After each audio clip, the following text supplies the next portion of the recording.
Bonjour et bienvenue dans cette nouvelle vidéo. Aujourd'hui, du coup, on continue nos cours de classique en essayant de parler, en essayant même en parlant, du style classique.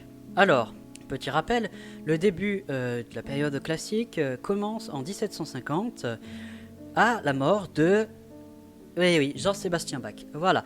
Ce style classique découle, on peut retrouver des prémices avec le style galant présent en Italie en 1730 avec comme compositeur représentatif Pergolèse. Cette musique, ce style galant en fait, éteint un peu de pré-romantisme et se propage après partout en Europe, en France, en Allemagne, en Italie, Italie c'est déjà le cas, mais en France, Allemagne, Angleterre, etc.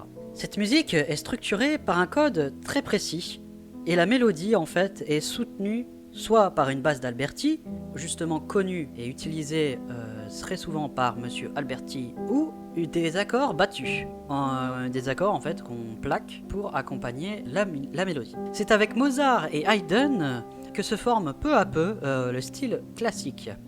Au tout début, Mozart et Haydn continuaient avec du contrepoint rigoureux, mais on l'a vite abandonné pour un truc plus simple qui limite parle aux enfants, c'est ce qu'on voulait, pour un truc plus simple comme de la mélodie accompagnée.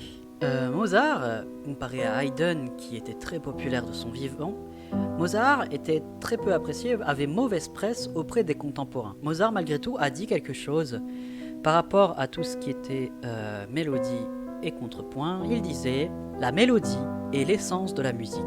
Un bon mélodiste est un cheval de course et les contrapuntistes des chevaux de trait. Les mélodistes sont des chevaux gagnants. » À travers différentes œuvres, le style galant se dégage en opposition au style garbetette. Dans cette musique, on retrouve une recherche de la sentimentalité et de la passion. Alors, ce qui aurait pu influencer ça, c'est le mouvement Empfindsamkeit,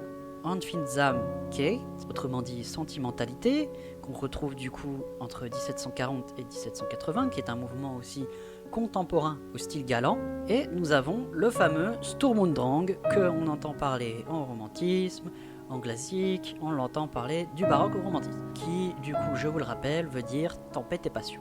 Bien, c'est tout pour cette capsule de cours sur le style classique.